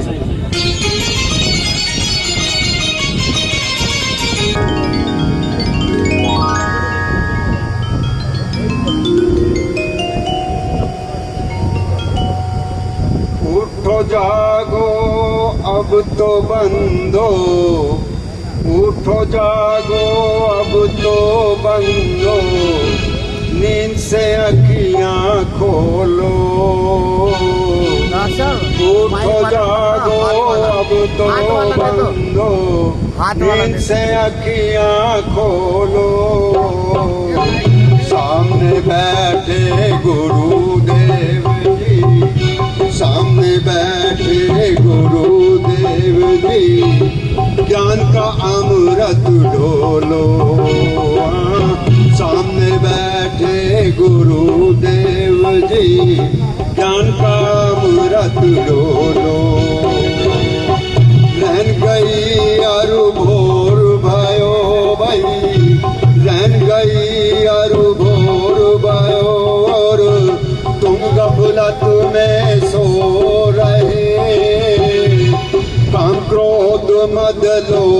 में फंस कर, काम क्रोध मद लोभ में फंस कर भवसागर में खो रहे। अरे बुद्ध ज्ञान की गंगा, ओ बुद्ध ज्ञान की वर्षा हो रही, बुद्ध ज्ञान की वर्षा हो रही। अपने पाप को ढोलो, सामने बैठे भगवान बुद्ध जी, सामने बैठे बुद्ध भगवान जी, ज्ञान का अमृत डोलो। धीरज मन में धीर धरो अब, ओ धीरज मन में धीर धरो अब, बुद्ध में चित्त लगाओ जी। वैदेश को मिटा दो मन से, वैदेश को मिटा दो मन से, प्रेम की ज्योति जगाओ जी। अरे बुद्ध चरणों में शीश झुकाओ, बुद्ध चरणों में शीश झुकाओ। अरे हाँ, बुद्ध चरणों में शीश झुकाओ, नमः बुद्धाय बोलो। सामने बैठे भगवान बुद्ध जी, सामने बैठे भगवान बुद्ध जी, ज्ञान का अमृत ढोलो, हाँ ज्ञान का अमृत ढोलो। जबरदस्ती तरीके से उनके घर पर आकर के मारपीट कर दी। मारपीट करने के बाद उनके खिलाफ पुलिस ने अपनी कार्रवाई की, एफआईआर कर दी। एफआईआर वापस कराने के लिए साथियों कई पटकाधारियों ने आकर के मोहल्ले में धरना दे दिया, टेंट लगा दिया और हमारे लोगों को जबरदस्ती वहां पर डराने धमकाने लगे कि अपनी रिपोर्ट वापस लो वरना तुम्हें यहां से भगा देंगे। साथियों, मुकेश गौतम जी, तेजपाल दरोगा जी, इनकी टीम और हम तक भी जैसे सूचना मिली तो हम सब भी वहां पर पहुंचे। 100-150 लोगों की टीम जैसे ही वहां पर अपने समाज के लोगों के साथ हम खड़े हुए, एसीपी डीसीपी तमाम लोग वहां पर पहुंचे। उनसे हमने बताया, साथियों वहां पर देखने लायक नजारा था। हमारे समाज के केवल 2 घर और अन्य समाज जिनके मैं नाम नहीं लेना चाहता, उनके वहां कम से कम 50 घर होंगे। उन्होंने अपने घरों पे फर्जी तरीके से पलायन के बोर्ड लगा दिए और ये कहने लगे कि इनके आतंक से, मतलब उन 2 घरों के आतंक से वो वहां से पलायन करने के लिए मजबूर हैं, यानी पुलिस पर दबाव बनाने के लिए। साथियों, मुकेश गौतम जी की टीम ने वहां जाकर सच्चाई पुलिस को बताई और अपने समाज के उन लोगों को न्याय दिलाने का काम किया। ज्यादा विस्तार में मैं नहीं जाना चाहता, सीधे सीधे उन्हें आमंत्रित कर रहा हूं। जोरदार तालियों से आप उनका स्वागत करें। मुकेश गौतम जी, बहुत बहुत धन्यवाद संचालक महोदय, डॉक्टर साहब। आज के इस भव्य प्रोग्राम को करने वाली आयोजक समिति का मैं तहे दिल से धन्यवाद अदा करता हूँ। से वो समाज को एक साथ लेकर चलते हैं, तो सभी का मैं बहुत बहुत धन्यवाद करता हूँ। ज़्यादा समय नहीं लूँगा। गुरुजी ने जो बातें कही हैं वो वाकई अविस्मरणीय है, शब्द हैं। उन्हें बुलाया नहीं जा सकता, ना उन्हें छोड़ा जा सकता, उन्हें सिर्फ अपनाया जा सकता है, उनका अमल किया जा सकता है। जैसे हमारे ये छोटे छोटे भव्य प्रोग्राम होते हैं, ये कोशिश है। गुरुजी की बात को आगे बढ़ाते हुए मैं बात कहूंगा, एक बार तथागत बुद्ध बज्जी राज्य वैशाली में विहार करने पहुंचे और बज्जियों को ये संदेश दिया कि जब तक आप अपनी विचार गोष्ठियां, सभाएं और प्रजातंत्र को अपने शासन प्रशासन में स्थापित रखेंगे, तब तक आप आचरण से बंधे रहेंगे, व्यभिचारिता में नहीं पड़ेंगे, समाज में भ्रातृत्व की भावनाओं को उत्पन्न करेंगे, तब तक तुम्हें कोई छूने वाला नहीं है और तुम्हारा विकास किसी से रुकने वाला नहीं है, कोई तुम पर विजय नहीं कर सकता। इन्हीं भावनाओं को लेकर मगध के राजा अजातशत्रु ने एक बार मन बनाया कि मैं भज्जियों को तहस नहस कर दूंगा, तबाह कर दूंगा, किसी भी तरह मुझे उन पर विजय प्राप्त करनी है। तो वर्षा ब्राह्मण उनका प्रधानमंत्री थे, तो उसने मंत्री से कहा, अजातशत्रु ने, कि तुम तथागत के पास जाओ, उनसे बंधन करो, उनके हालचाल पूछो और ये मेरा संदेश उन तक पहुंचाओ। तो ब्राह्मण तथागत के पास पहुंचे, उनका हालचाल पूछा, स्वास्थ्य पूछा और अपना आसन लेकर बैठ गए। उन्होंने अपनी बात तथागत से नहीं की, लेकिन तथागत ने आनंद से कहा कि आनंद, जब तक बच्ची अपनी सभाएं करते रहेंगे, अपने प्रजातंत्र को बनाकर रखेंगे, कोई तानाशाह को जगह नहीं देंगे, तानाशाही को पनपने नहीं देंगे, जब तक वो महिलाओं का सम्मान करते रहेंगे, जब तक वो छोटों से प्यार और बड़ों का सम्मान करते रहेंगे, अपने मार्गदर्शन करने वालों की बातों का अनुसरण करेंगे, तब तक बच्चियों के नाश कोई नहीं कर सकता। और अगर वो ऐसा सोचेगा तो वो विफल हो जाएगा। इसी संदर्भ में तथागत ने अपना पूरा संदेश आनंद के रूप में अजातशत्रु के मंत्री उस ब्राह्मण को दिया। जब तथागत का संदेश पूरा हुआ तो ब्राह्मण ने कहा, तथागत, तो बच्चियों का नाश होना संभव नहीं? कि ब्राह्मण, बच्चियों को जीतना तुम्हारे बस का नहीं, किसी के बस का नहीं। बच्ची अगर नाश होगा बच्चियों का, तो उनकी अविचारिता उनको ले डूबेगी, उनके अपने समाज से दूरी बना के रखना उन्हें ले डूबेगी, उनका प्रजातंत्र को समाप्त कर देना उन्हें ले डूबेगा। लेकिन मैं उन्हें ये संदेश देकर आया हूं कि बच्चियों, अगर आपको खुद को बनाए रखना है, खुद की ताकत को मजबूत बनाए रखना है, तो आपको अपनी सभाएं करनी होंगी, विचार गोष्ठियों में, अपने प्रोग्रामों में अपने लोगों को सुनना होगा और अपने विचार सुनाने होंगे।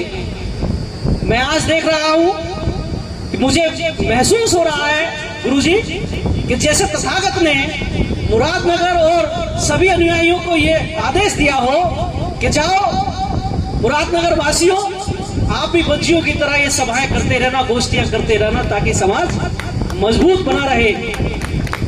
कुछ लोग ये मानते हैं कि सभाएं करने से या गोष्ठियां करने से क्या होता है, सिर्फ टाइम खराब या पैसा खराब होता है। नहीं, टाइम खराब नहीं होता, पैसा खराब नहीं होता। ये एक पॉजिटिव वेव का संदेश होता है, एक नेगेटिव दिमाग को पॉजिटिविटी में बदलने का एक तरीका होता है। समाज में सुचारू रूप से पॉजिटिव चीजें जाती हैं, जिनका परिणाम एक बीज की तरह होता है। जब बीज जमीन में, बीज सभी तरीके के बीज होते हैं, लेकिन जब उनका समय आता है तभी वो अंकुरित होते हैं। तो जब हम बीज डालते हैं समाज में, विचार डालते हैं युवाओं के अंदर, बच्चों के अंदर, तो जब उनका समय आता है, जो उनके दिमाग के जो सवाल होते हैं, जब उन्हें वो परेशान करते हैं, तो वो आपकी विचार गोष्ठियों का हिस्सा बनते हैं। और जब वो समझ जाते हैं तो वो एक नई क्रांति को जन्म देते हैं। तथागत बुद्ध को समझना या तथागत बुद्ध के बारे में बताना 2 मिनट का काम नहीं हो सकता।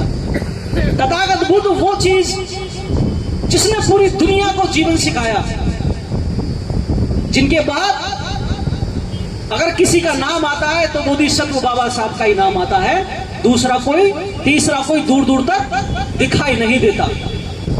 क्योंकि डॉक्टर अंबेडकर ने भी भारत में बुद्ध धर्म को दोबारा से जीवित किया। इसलिए पूरी दुनिया बुद्ध के बाद बाबा साहब डॉक्टर भीमराव अंबेडकर को ही बोधिसत्व बाबा साहब का नाम देती है। सम्मानित साथियों, वास्तव में सबसे आगे है वो। बहुत बहुत धन्यवाद डॉक्टर साहब। आदरणीय सम्मानित मंच, मेरे बुजुर्गों, नौजवान साथियों, बाबा साहब के बेहतरीन सैनिकों को मेरा क्रांतिकारी जय भीम। मैं अपना सारा समय प्रिंसिपल साहब को देना चाहता हूं इस वाक्य के साथ कि अभी एक भाई ने कहा कि वास्तव में कहीं ना कहीं हम कमजोर हैं और ये हमारी हार है।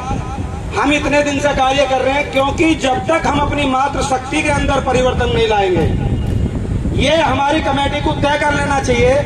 आगामी वर्ष में जब भी प्रोग्राम हम रहें या न रहें, हमारी मात्र शक्ति यदि बराबर हमारी संख्या में नहीं हुई तो ये समझना कि हमारा प्रोग्राम करना बेकार है।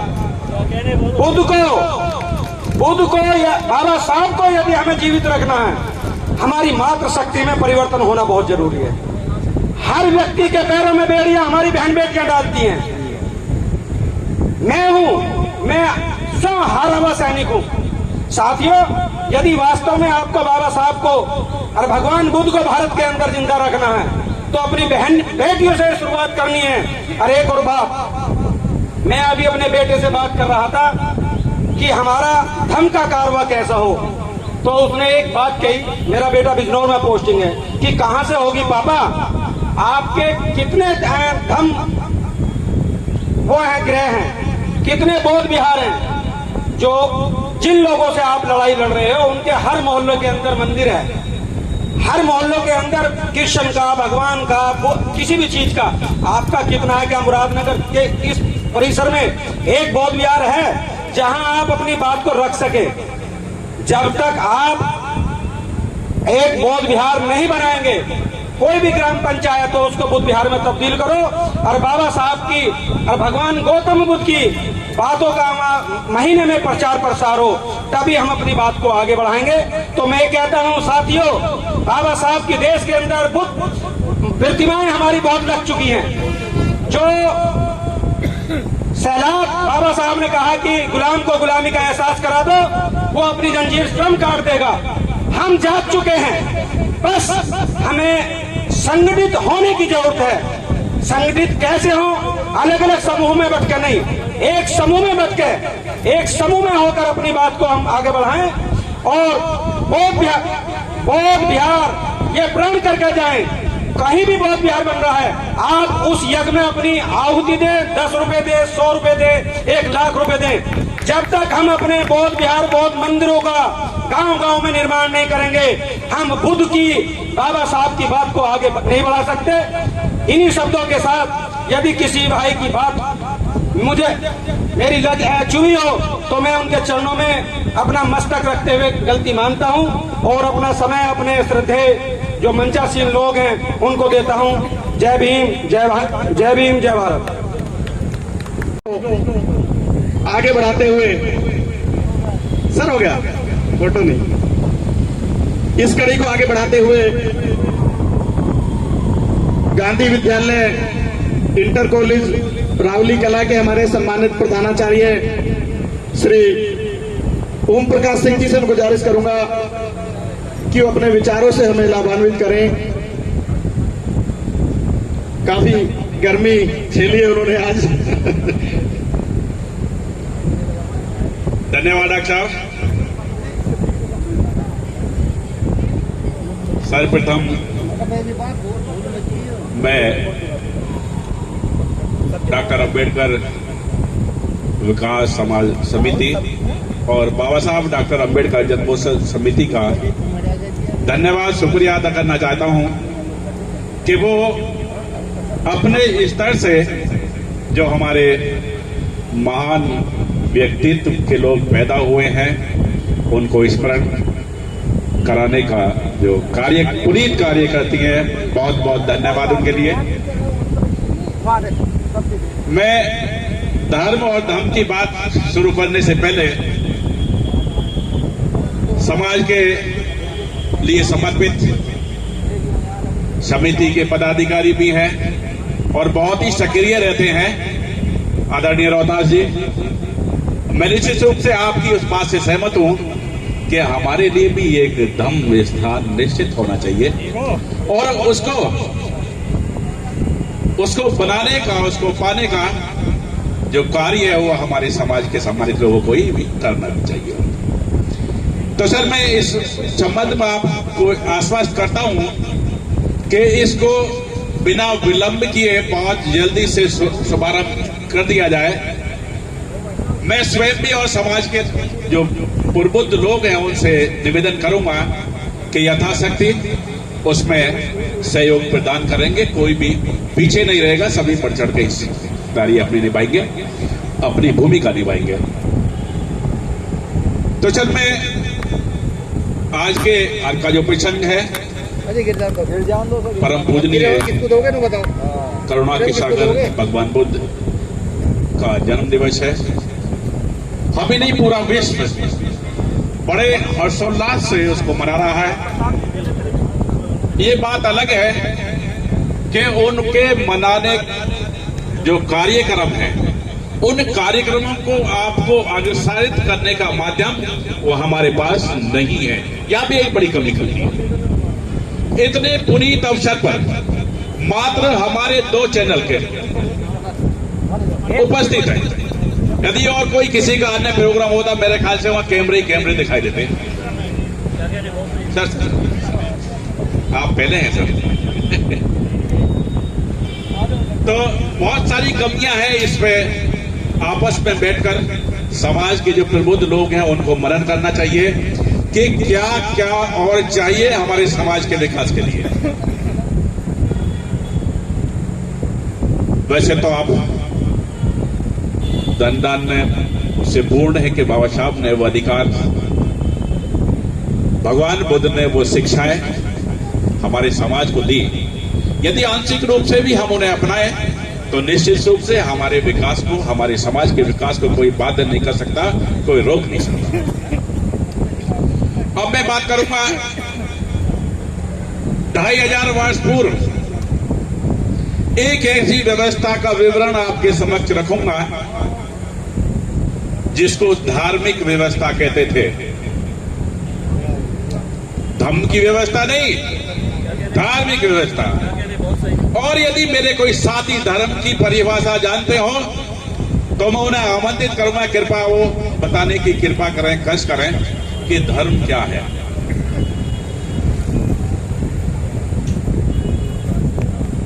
मेरे ख्याल से तरह तरह की परिभाषाएं, उदाहरण हमने पढ़े होंगे, देखे होंगे, लेकिन जो धर्म की समुचित व्याख्या है, परिभाषा है, मैं आपके सम्मुख रखना चाहूंगा। धर्म की परिभाषा है, अलौकिक शक्तियों में विश्वास ही धर्म है। अलौकिक शक्तियों में विश्वास ही धर्म है, चाहे वो शक्तियां देवीय हो अथवा राक्षसी। तो दोनों ही क्या धर्म दे रहे हो आप? हम देवताओं को भी पूजे, राक्षसों को भी पूजे। एक मापदंड तो तय कर लो, पूजनीय कौन है? आपने हमसे सब पूजवा दिए। तो जो हमारे समाज की निम्न या दुर्दशा का जो कारण रहा वो धर्म रहा, वो धार्मिक व्यवस्था रही जिसमें हम रहकर अपना जीवन यापन कर रहे थे, जिनके विधिमानों का हम पालन कर रहे थे, जिनके निर्देशों का पालन हम कर रहे थे। और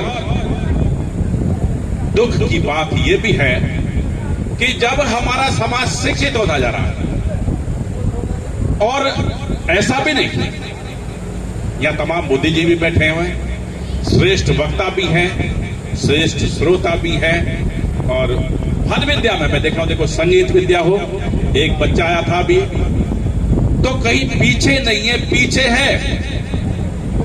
तो हम स्वयं अपनी गलती से हैं कि जो दशाएं, जो निर्देश, जो व्यवस्था हमें निम्न बनाती है, हमें वंचित करती है, हमें अछूत बनाती है, तो वो है वो व्यवस्था जिसे धार्मिक व्यवस्था कहते हैं, और जिसका अनुपालन कर रहे हैं, हम हमको पोष रहे हैं, पोषण कर रहे हैं उसका। गुरु जी ने भी एक बात कही कि संख्या, हम बात समानता की कह रहे हैं, समानता के धर्म को मानने की बात कर रहे हैं, बौद्ध धर्म को कहाँ है? शायद हमने अपने ही घरों में उस शक्ति को, जिसे हम मात्र शक्ति कहते हैं, प्रतिबंध लगाया हो कि मैं ही जाऊंगा तू नहीं जाएगी। तय कर लीजिए, आना है तो उनके साथ ही आना है, नहीं तो हम मानेंगे आप समानता के पक्षधर नहीं है, आप परिवर्तन के पक्षधर नहीं है, आप दुर्दशा के पक्षधर हो। जो दयनीय स्थिति है उसी में आप मजे में हो। बहुत लंबा समय नहीं लूंगा, धार्मिक व्यवस्था की भी बहुत लंबी व्याख्या की जा सकती है। ये मैंने जो अभी परिभाषा दी है आपको, ये अंतर्राष्ट्रीय परिभाषा है कि अलौकिक शक्तियों में विश्वास है। अभी देखिए, देवता, हमारे लिए देवता और राक्षस दोनों समान व्यवहार के हैं, दोनों ने हमसे लिया है। अभी कह रहे ना आप साहब, आपने बताया था कि देवता देने वाले का नाम है, तो दिया क्या, उनकी उपलब्धियां क्या है हमारे जीवन में प्रताड़ना के, शोषण के अतिरिक्त? कुछ भी नहीं है। निश्चित रूप से अलौकिक शक्तियों में विश्वास को बंद कर दीजिए, उस आम आडंबर और अंधविश्वास का आप खंडन कर दीजिए। निश्चित रूप से हम के हो जाएंगे, हम धम प्रिय हो जाएंगे। धर्म का बड़ा ही गूढ़ भी है और कठिन और सरल भी है, दोनों ही तरीके से। कोई धार्मिक व्यवस्था नहीं है, धर्म में बिल्कुल भी कोई दृढ़ता नहीं है। हमें ना मिली थी और जैसे ये होता आ रहा होगा ही, ऐसा भी नहीं है। मान लीजिए कोई व्यवस्था सैकड़ों हजारों साल पहले बनी हो, आवश्यकता के लिए कि ये समाज की आवश्यकता है, इस प्रथा को बनाइए, शायद हमारी आवश्यकताएं पूर्ण हो जाएंगी, तो क्या वो आज भी इतनी महत्वपूर्ण या कारगर है? ये बताने का प्रयास करिए आप। नहीं हो सकती। बहुत सारे ग्रंथ हैं, केवल एक दो ग्रंथों का नाम लूंगा मैं। एक तो हमारी भगवत गीता भी है, हमारे देश में बड़ी लोकप्रिय है। वह कृष्ण भगवान अर्जुन को उपदेश दे रहे हैं, वो कह रहे मैं किसको मार रहा हूं, क्या है? मरना तो निश्चित ही है, ये तो तय है, और ये जो तुम कर रहे हो पूरी तरह धार्मिक कार्य कर रहे हो।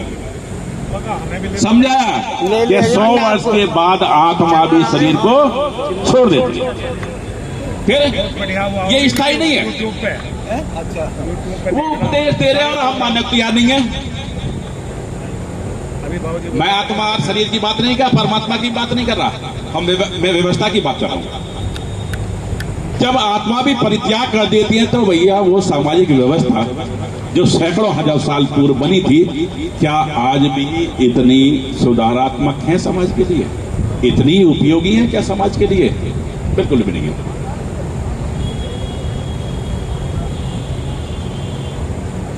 तो निश्चित रूप से हमें उन दशाओं को कम से कम त्यागना पड़ेगा जो हमारी दुर्दशा के कारण है। दम को अपना लीजिए, करुणा है, मैत्री है, त्याग है, प्रेम है, सदाचार है, सद्विचार है, सदचरित्र है। बस इन्हीं शब्दों के साथ बहुत बहुत धन्यवाद। पुनः डॉक्टर साहब, समय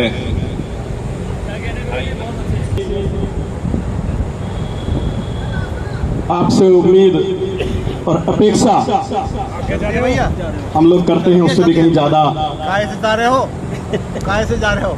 अपने विचारों से आज के इस आयोजन के अध्यक्ष रामकृष्ण प्रधान जी, उनके साथ बैठे हुए मंच पर विशिष्ट अतिथिगण, लोकल भी हैं और बाहर से आए हुए हैं। मैं ज़्यादा मतलब बहुत दिन से इससे अछूता रहा हूँ, इसलिए लोगों को ज़्यादा नहीं भी जान पाया हूँ।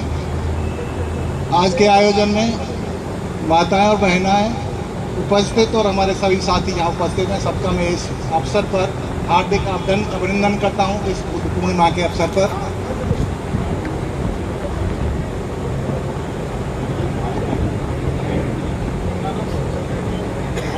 कई बार हम करें और किसी नहीं, हमारे रोजाना के जीवन में भी यही बात है। हमारा ज़्यादा झुकाव उधर होता है जिससे हमें कुछ अच्छा मार्गदर्शन होता हो।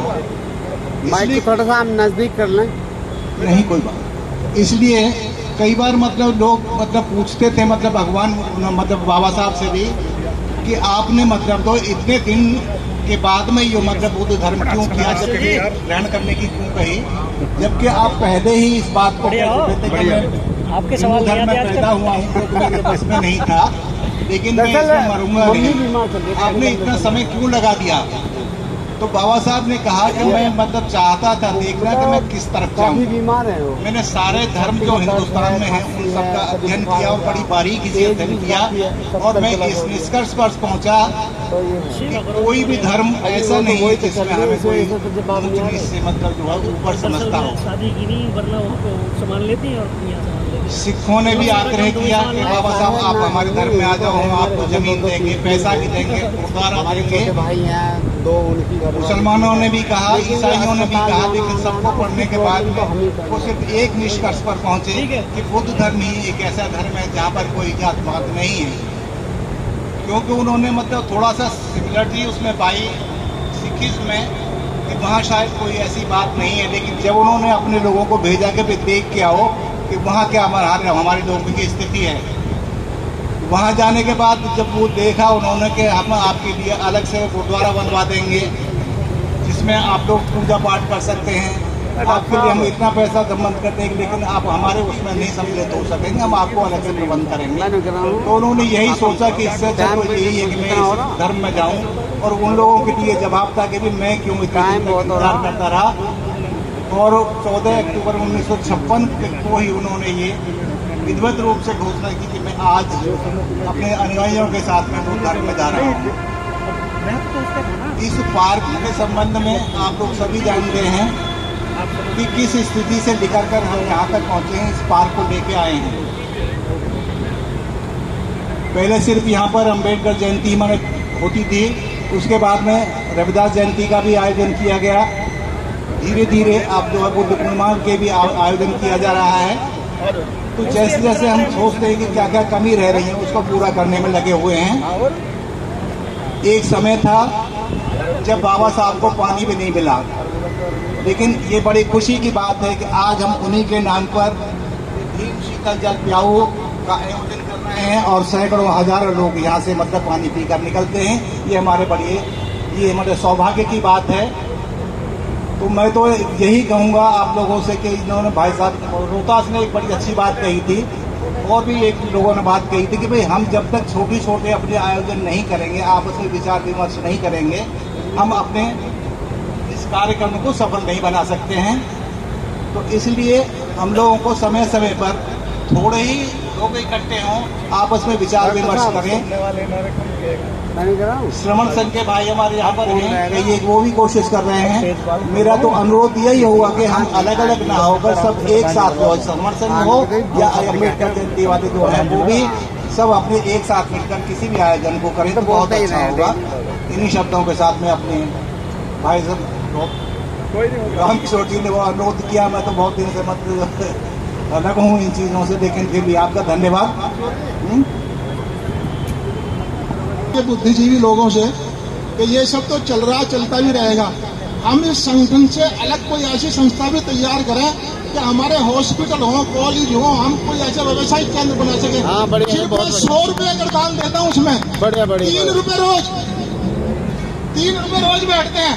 अगर हम हजारों आदमी इकट्ठे हो जाएं, 100 आदमी इसी काम करने पर लग जाएं, तो हम अपने बहुत बड़े अस्पताल बना सकते हैं, कॉलेज बना सकते हैं, बड़े बड़े बौद्ध विहार बना सकते हैं, लेकिन हमें करना होगा।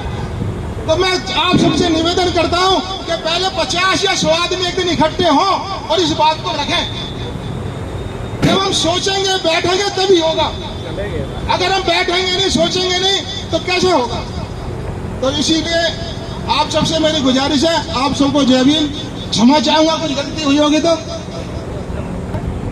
साथियों, अच्छी बात कही दरोगा जी ने। रचनात्मक कार्य होने बहुत जरूरी है।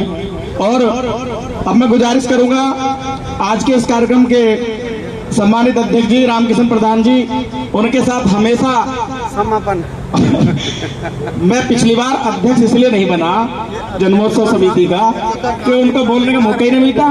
वो इस प्रधान जी के साथ हो रहा है हर बार। जब लोग चले जाते हैं तब उन्हें कहते हैं प्रधान जी अब आप हम आज संबोधित करो।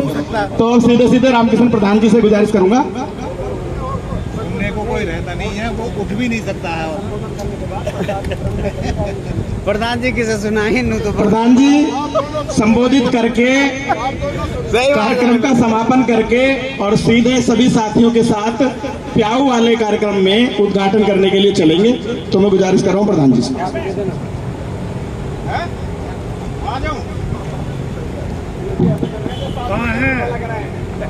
तथागत गौतम बुद्ध, बोधिसत्व बाबा साहब भीमराव अम्बेडकर और बहुजन समाज में जन्मे सभी संतों गुरुओं को नमन करते हुए आज बुद्ध पूर्णिमा के पावन पर्व पर मैं समाज के सभी साथियों को हार्दिक बधाई, हार्दिक शुभकामनाएं देता हूं। साथियों, बहुत लोग चले गए, बहुत अच्छी गोष्ठी हुई। मुकेश जी बोल के गए, इतिहास की बात बताई और ये कहा गोष्ठियां होनी चाहिए। गोष्ठियां होती हैं, बहुत अच्छा कार्यक्रम मुरादनगर में होता है, लेकिन कई सारे साथियों ने जो महिला शक्ति पर जोर दिया है उस तरफ हम सफल नहीं हो पा रहे। उसमें मेरा एक सुझाव है, यहाँ जितने साथी बैठे हैं या मेरी आवाज़ सुन रहे हैं, मैं पूछना चाहता हूँ रोहतास जी से। रोहतास जी 1 मिनट, मैं उनसे पूछना चाहता हूँ कि हम महिलाओं को कैसे जोड़ें। मुझे ये बताएं रोहतास जी आप कि हमने महिलाओं को विकल्प क्या दिया है। वैष्णो देवी जाते हैं, सीकरी के मेले में जाते हैं, अन्य देवी देवताओं पे जाते हैं, वैष्णो देवी जाते हैं, लेकिन क्या हम अपने परिवार को लेकर के कभी दीक्षा भूमि गए हैं या जन्मभूमि गए हैं या जहां बाबा साहब ने अंतिम यारी दिल्ली में जहां अंतिम सांस ली थी, छब्बीस सलीपुर रोड, कितने लोग गए हैं वहां देखने के लिए, परिवार को दिखाने के लिए? हम गए। तो मेरा सुझाव है साथियों से, महिलाओं को जोड़ने के लिए उन्हें एक विकल्प देना पड़ेगा। उन्हें एक पूजा पाठ का जो एक है, उन्हें बुद्ध पूर्णिमा मनवाइए, अम्बेडकर जयंती मनवाइए, 14 अक्टूबर मनवाइए, संविधान वो जो है दीक्षा ली थी जिस दिन बाबा साहब ने, तो उन्हें एक विकल्प मिलेगा, तो वे इन चीजों को छोड़ पाएंगे। साथियों, बहुत सारे लोग आए, बहुत सारे अच्छे विचार रखे, गुरुजी ने बहुत अच्छा संदेश दिया, सभी का धन्यवाद करता हूं। और कमेटी के जितने भी साथी हैं सबका नाम लेना संभव नहीं है, अकेले रोहतास जी का ही नाम ले देता हूं। अपने आप में एक संस्था है, और चांद किशोर जी, ये दो लोग अपने आप में एक संस्था हैं। हाँ बिल्कुल, अगर ये दोनों हैं तो सब कुछ संभव है। बिल्कुल, सैल्यूट सैल्यूट। ये गारंटी है, गारंटी हमारी। अगर ये दो लोग हैं तो सब कुछ संभव है।